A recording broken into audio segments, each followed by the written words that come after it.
What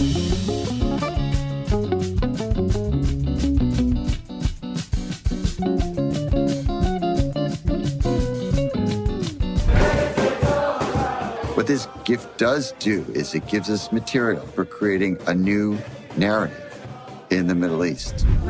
That's a clip featuring Canadian Rabbi Yehuda Sarna speaking in a new documentary called Amen, Amen, Amen.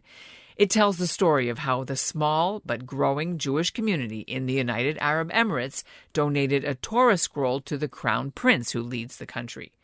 Sarna explains how it was also the first time a Muslim leader has ever received a gift of a Torah from the Jews, and the gesture symbolizes the warming of relations between the Jewish and Arab world after the Abraham Accords were signed in 2020 between Israel and the Gulf oil state.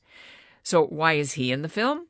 Because the former Montrealer who attended Hebrew Academy is also the Chief Rabbi of the Jewish community in the UAE.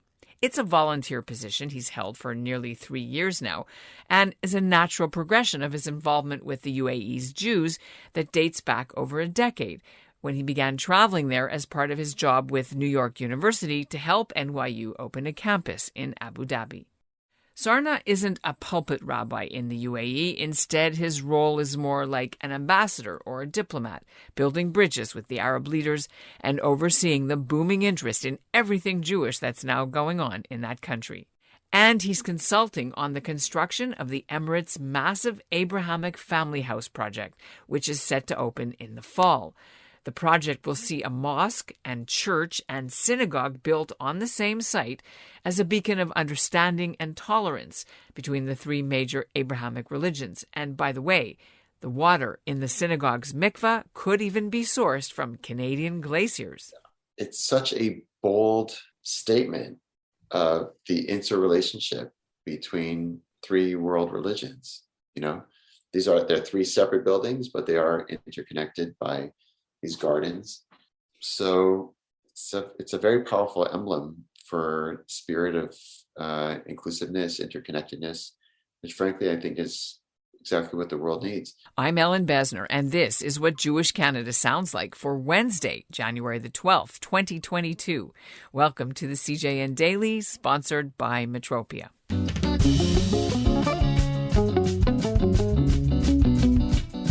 Rabbi Yehuda Sarna was supposed to be spending the month of January in the UAE, but the visit was called off because of the Omicron outbreak. He normally goes 4 times a year, and his wife and some of his 6 children sometimes come with. There's a lot to do there and a lot going on as the UAE Jewish community flourishes. They've just opened a cultural center in Dubai. It's called Abraham's Miracles Center for Learning. And in the fall, the first new synagogue building in the entire region is set to open. Coming up, Rabbi Sarna will be here to explain why so many Western Jews, including Canadians and also Israelis, are finding a welcoming community in the unlikely Muslim country. But first, here's what's making news elsewhere in Canada right now. I'm Yafa Tegenye in Montreal, Canada, and this is what Jewish Canada sounds like. A small group of Ottawa Jews are delivering kosher chicken soup for free to needy people, especially people who are sick with COVID right now. The idea comes from Aviva Rotenberg and Adina Kravitz and their husbands, Rabbi Dave Rotenberg of NCSY Ottawa and Rabbi Aryeh Kravitz of Beit Tikva Congregation in Nepean. So far, they've done 30 calls. Their efforts caught the attention of CBC TV News in Ottawa, who did a profile of them recently, as they shared some love and traditional Jewish medicine. If you want to sign up, just text 613-796-4733 and tell them your contact details. And by the way, they also deliver vegetable soup too. Rabbi Yehuda Sarna got to light the first candle of the menorah at the Canadian Embassy's Hanukkah Bash in Dubai a couple of weeks ago. We covered that story in our recent interview with the Canadian ambassador, also a Montrealer, Marcy Grossman. And I spoke with Sarna just after he'd returned home to New York City. You got to light the first, it was like a bar mitzvah. And coming up for the first candle was Rabbi Sarna. Describe what it was like and what was the feeling there? Look, what you had there was all different elements of the Jewish community who turned up, and a good number of Emirati friends. There were shlichim from the Jewish agency who are stationed now in Dubai, who organized kids programs. I mean, it was just celebratory. For me, Hanukkah in the UAE always takes me back to one of the first encounters I had with Jews in Dubai, which was right before Hanukkah. And I was invited to give a little class, a short shiur. I remember showing up to the home of the Kriel family who was hosting this event. About 20 people, literally each one, Ellen, from a different country. And I had prepared a source sheet going to teach about where the Chanukiah, where should the menorah be placed in the home. The original institution was it for it to be at the door to maximize the number of people who would see the Hanukkah light. But subsequently, over the course of generations, anytime there was a decree that Jews could not practice openly, the practice became for Jews to put the Chanukiah on their kitchen table. So to come kind of full circle and see a huge Chanukiah at a world expo, literally for the world to see. I mean, what greater Pirsumei Nisa, what greater spreading of the miracle than that? I saw an article that said there was thousands of people celebrated Hanukkah this year in the UAE. But how big actually is the Jewish community between people who are living there and people who are guests, the ones that are coming in for this? The best way to describe the community is as the largest small community, Jewish community in the world.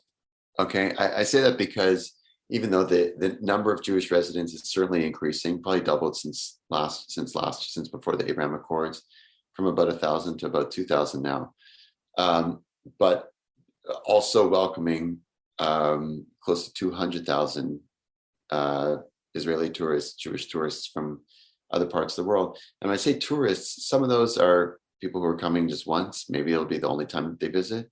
But there are a good number of people who are, do business there regularly or who have family there, people who are coming sometimes even multiple times per year. I think a lot of people are surprised at the huge amount of interest that Jewish people have in going now to this area. So, how do you explain it? Look, from the Israeli side, this was a huge boon, right?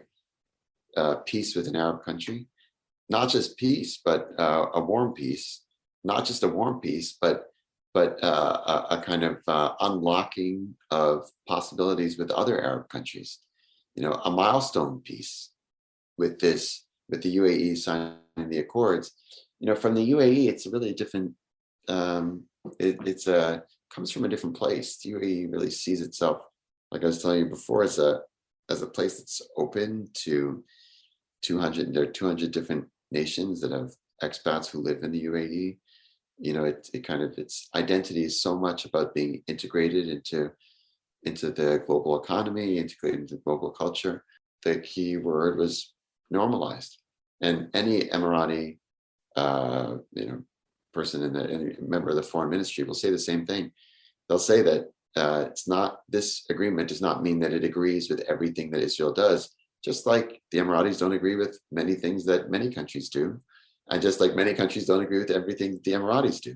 But what it was is a normal relationship where Israel is another country that the UAE has relations with. It's been said by some Jewish people that they feel actually safer.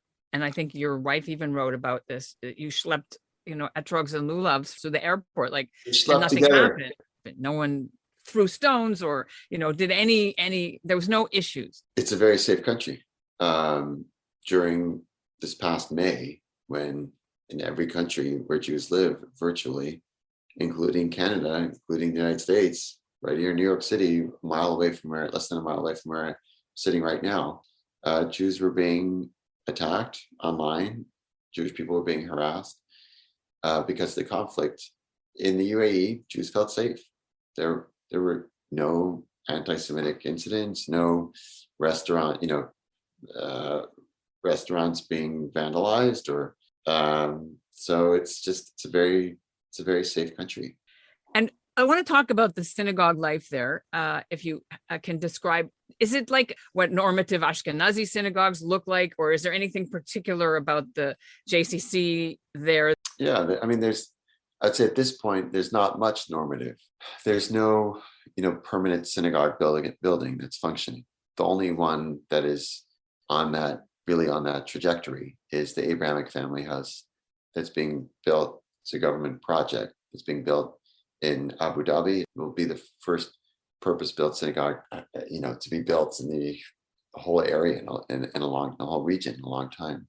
Besides for that, the direction that we've been given from the local authorities has been to pray in hotels, and each one is led slightly differently. But I would say the thing one is Chabad, one is this, but the common denominator actually across all of them is that they all do have a fusion between Ashkenaz and Sephardic traditions. So it's really interesting. The JCC is a theoretical thing as opposed to a real thing, a real building with a gym and a schmooze and a fitness, There's no Jewish fitness center, but just in January, there is going to be a Jewish cultural center that opens, which is probably closest to what you're describing, for me, what the why was for me growing up, but just not with the fitness dimension, just the cultural center. And there's some really exciting stuff that's being planned. We're planning a Jewish Arab Film Festival, planning a Limud conference, Jewish book fair. So there's a speaker series. There's a lot of amazing stuff that will be in 2022. Can you talk a bit about the Abrahamic Family Project? I know that the Pope was involved. I know it's being constructed. I saw pictures of it. It's incredibly, stunningly beautiful architecture. But you said it's government run. So will the Jewish community have any say in what services? Is it going to be, are you moving in there, or is this like a show museum more? It's a really good question. I mean, I've been involved up until this point working with the architects and the designers, and the synagogue complex is going to have not just a large sanctuary, but also a smaller chapel or Beit Midrash and a mikvah. And so that's been my focus so far. When it comes to operationally how it runs, that we don't know yet.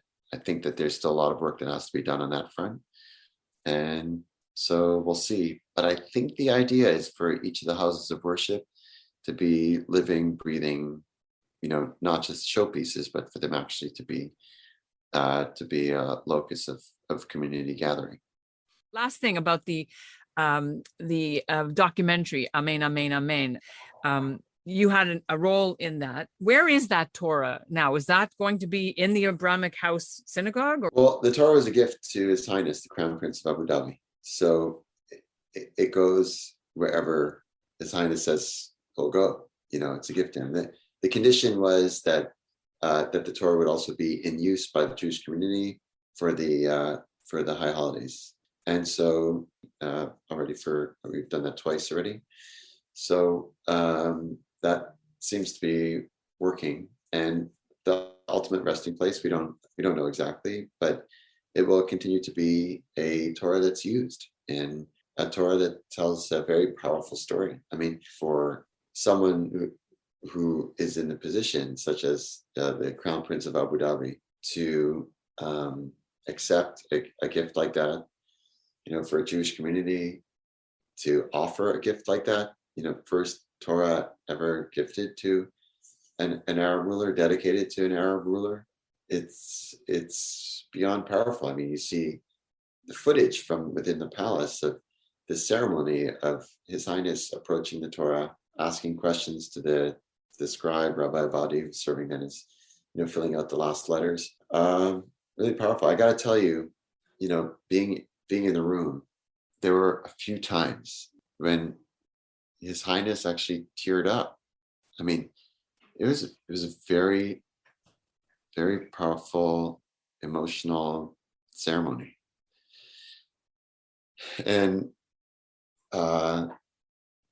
it was pre-Abrahamic Accords. That's why it's hard for people to remember. This was not like a political moment. This was a civilizational moment, a spiritual moment, really. The idea that there was that kind of level of trust from the Jewish community to His Highness, and that there was that feeling of family reunion. That's the only way I can describe it. It's like, that's why it was emotional. So I don't know, Ellen, I'm getting a little bit emotional just thinking about it right now, but it was a powerful moment. And that's what Jewish Canada sounds like for this episode of the CJN Daily, sponsored by Metropia: integrity, community, quality, and customer care. Today's listener shout-out goes to Arlen Reinstein of Thornhill, Ontario. His late father was a Holocaust survivor and correctly predicted that Canada's Nazi war criminal Helmut Oberlander, who we reported on when he died this summer, would live longer than him. And we'll end the episode by introducing you to Rabbi Aryeh Kravitz. He's one of the Ottawa organizers behind the Ottawa Kosher Soup Registry we told you about earlier. Here's the sound, courtesy of CBC News. People are sending soup to one another. It's not just something that a person sends for themselves. They don't just have to activate the registry if they're not feeling well, if they know somebody. So it might even be a surprise at somebody's door who's not feeling well, that all of a sudden there's a knock or the doorbell rings and there you have a soup that you could heat up and enjoy.